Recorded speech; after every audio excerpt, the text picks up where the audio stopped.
Hey everybody, welcome back to the channel. Getting back to work on the Cobra in this video. Left off, I was getting some items done so I can get this thing on the ground and start test driving it and tuning the ECU. I have a few things that I didn't get to in the last video that I need to knock out. Got a clamp to hold the lower radiator hose up against the frame so it's not jiggling around too much because that is a long hose. A couple other little clamp things to install, and then I need to get the charcoal canister installed. It's being relocated to the rear. It was previously up in the engine bay, but is no longer needed there. So put that up in the back side of the vehicle, get that mounted in place, and then it's pretty much me doing a little bit of cleanup work and then get the wheels and tires on it and get this thing on the ground. So that being said, I'm going to get ready and get to work here and get this thing finalized.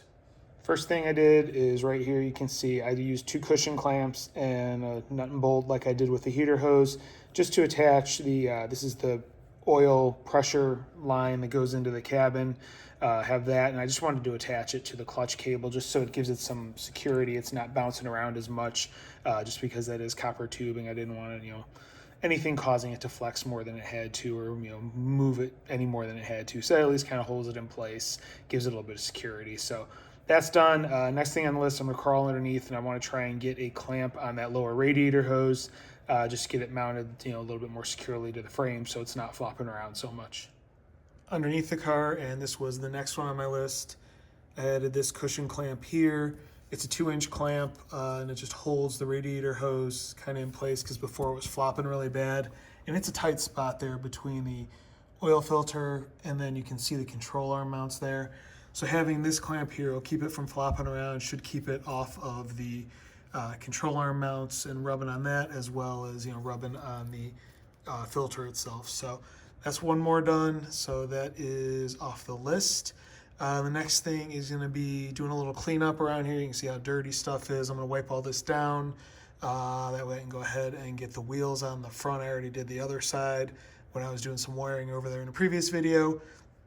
And then once that is done, I will go ahead and get to the back of the vehicle and start messing around with the charcoal canister, and that should wrap things up. One unfortunate thing I noticed, and you can see it there, that oil spot on the ground, that is coming off the back of the engine. You can see the drip there coming off the plate that goes between the transmission and the back of the engine. That's another leak that this car has had since I got it. I was hoping it was something with the intake manifold, but being that I've replaced everything there, it looks to be either like the oil pan rear or the rear main starting to go. So only good thing is, as I said in a previous video, I am going to have to replace the timing cover because I have some coolant leaks up there that again I was hoping to resolve with replacing the water pump, but they're still leaking. So I think the timing cover needs to be replaced. I think it's pitted and just not sealing anymore. So the plus is, in order to do that, I will have to pull the oil pan, so I can have the oil pan off, replace that, and I was kind of thinking about redoing the transmission next winter anyway, so those will probably just all be next winter projects. The front cover, oil pan seal, and do some minor rebuild on the transmission. But anyway, I'm gonna go ahead and get to cleaning so I can get to the charcoal canister. Progress is being made. Went ahead and cleaned up the wheel wells in the front, and as you can see, the front wheels are back on loosely. Still need to tighten them up once it's on the ground, obviously, and then I'll put the center caps in. But yeah, making ground, so pretty happy with how everything turned out there. Still trying to figure out what I'm gonna do. I'm not happy about this. Both sides, you have the inner panel extends past the body. It's been like that since I got it. I don't know if I can pull it back any further and redo the tabs at the bottom, how they're kind of in the bottom there, mounted to the body. There's like one bolt right here that holds them in place. I don't know if that's going to be enough to pull this back in. The other side's not as bad as this side, but this side sticks out quite a bit. I mean, you can actually see there. So I got to figure out what to do about that. Plus, it is rubbing there, so I'm thinking, if I do pull it back enough, that might solve both those problems. So that's something that's going to be on the list in the future. But anyway, back to trying to get it back on the ground. So next thing, I'm going to crawl under the back and get the charcoal canister mounted. Update time. So as far as the charcoal canister goes, I did find a place to mount it. It's on the driver's side, and I ended up mounting it directly into the rail here. I made sure there'd be enough clearance between this shock and this if there were coilovers. So there's a pretty good amount of clearance there because I do plan on getting the coilovers eventually. The charcoal canister does need to be up and down, at least according to everything I've seen in the book. So that's why I mounted it there. I was originally planning on doing it like, laying flat and just have it hooked in somewhere up here. But being that everything I see says it needs to be up and down, did it that way.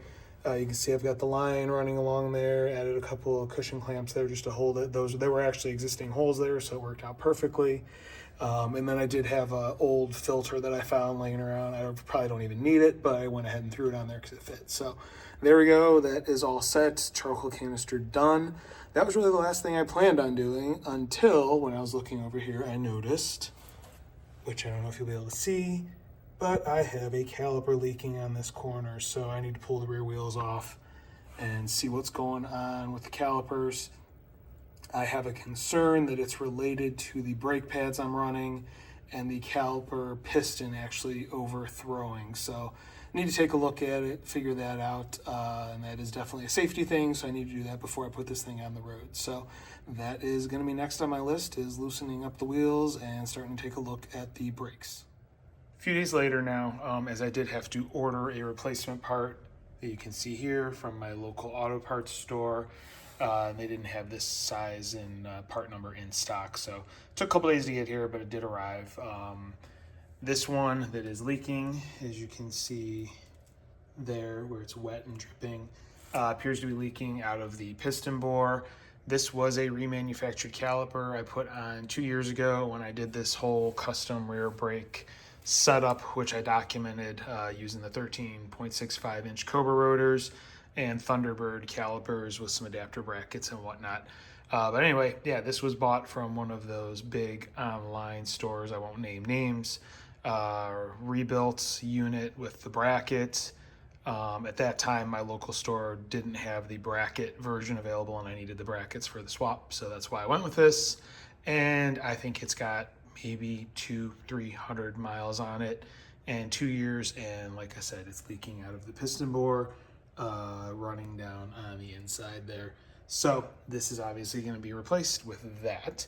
I did check the other side. Doesn't look like the other side's leaking, so that's at least a plus. So yeah, I'm going to go ahead and get this caliper swapped out and get the new one installed, get everything bled, and then we should be able to put the wheels back on this thing. There it is, new caliper installed. Everything has been tested and bled. Went through, topped everything off, and we're back to having a good brake pedal. So hopefully no more leaks on this side. Everything looks good. I did double check the other side again just to make sure, and it looked pretty good. So I'm going to go ahead, do some cleanup on the undercarriage and the wheel wells, and then get the tires back on this thing. And I think we're at the point of putting the car back on the ground. One thing I also did is I went ahead and got these fill plugs, one on each side. I forget where I got them from. One of the vendors for Cobras has them, and I'm drawing a blank at the moment because I got them a while ago. But it just fills up the exposed rectangle tube hole that shows like a little bit of rust on the inside and whatnot. Just doesn't look really good. That looks a lot better. So I put those in on each side. So I'm gonna crawl underneath, start wiping stuff down with some mechanics, tub of towels, cleaner to get everything nice and cleaned up, and then I'll come back once this thing's ready to go. Wheels are back on the rear. I went under the entire car with shop rags, wiped everything down because it was filthy underneath. I hadn't even really done that since I got the car, and it definitely needed a good scrubbing. So everything's clean underneath. Next thing to do is get this thing on the ground, get the wheels torqued, get the center caps put in place, and then go from there. Now that is a beautiful sight. She is back on the ground, wheels are torqued, center caps put in. Went ahead and wiped out the trunk area a little bit because it was filthy. And then I went ahead and vacuumed out the interior, installed the passenger side floor mat in. Still have to do the driver's side because I do have to cut it to trim for the seat rails because I have sliders that I installed on my own. And this slide is supposed to fit underneath the seat a little bit, and it does not with the sliders there currently. So I'm gonna have to cut some notches to go around the sliders. So that is next on the list. I'm gonna get this thing trimmed and installed, and then I'll pick up from there. Check that. I thought I did have to trim it, but no, it fit in just in place. So you can see the adjuster arms right on top of it. and it fit right under that. And the way it goes in, it does have a drop down, so it goes into the dropped foot box. So yeah, floor mats are in. That is all set. I just need to do a little bit of wiping down on the interior, cleaning things up a little bit, as well as dust off the exterior because this thing's been sitting for a while. Here we are looking much shinier now. Went ahead, cleaned all the glass, mirrors, everything with glass cleaner, wiped it down with a California car duster, and then did a dry wash using Instant Detailer and a nice rag, or nice cloth. So everything is now nice and clean and shiny, and the 1.5 years of dust is gone. Like I said, also went over the seats, got those with some vinyl cleaner, so those are all cleaned up and ready to go. So yeah, looking pretty good here. I do still need to check the tire pressures, get those probably pumped up because they're probably low from sitting for so long. And then I need to go out and get some gas and put some gas in this thing. And then hopefully in a couple of days when the car show arrives, I will be able to get it out of here and go to the car show. Next day, just went out to the gas station, got 5 gallons of fresh premium 93, threw that in the gas tank. Tires have all been pumped up to 23 PSI, which is what I run with a car this light. And then I went ahead and I actually got this off Amazon, so I just installed it. It is a nice cell phone camera mount for a roll bar. It's made for a side-by-side, but it was up to 2 inches, so it fits right on this. I did put some foam, you're not really gonna be able to see it, but adhesive back foam on the inside of both clamps just to make sure it's not scratching up the roll bars. So that being said, I think it is time to get this phone mounted in that cradle, and let's see if this thing will start and maybe take it for a quick little drive around the block just to see how it moves and then bring it back. All right, all belted in, so let's get this thing fired up and see how it performs.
was a little quick trip around the block. And with that, I think I'm going to call this a video. You know, unfortunately, no tuning was done in that little clip because it didn't get up to enough temperature for it to start tuning itself. So I definitely have quite a bit more driving to do to get this thing to learn its tune. But this way, you've at least seen it go around the block. It does run. It's on the ground. That is a huge win as far as I'm concerned. I am glad to have this thing back on the ground after a year and a half of work. So if you want to follow along, see what else is going to be happening with this car, please hit like, please hit subscribe, please hit the notification bell. Definitely going to have some more videos coming out on the Gladiator and MR2 as well, because I need to get those ready for, or the MR2 ready for the season, and I have some mods to do to the Gladiator. If you have any questions, comments, please leave them in the comments section. I do review them, I will read them and reply. And that being said, thank you very much for watching and have a great day.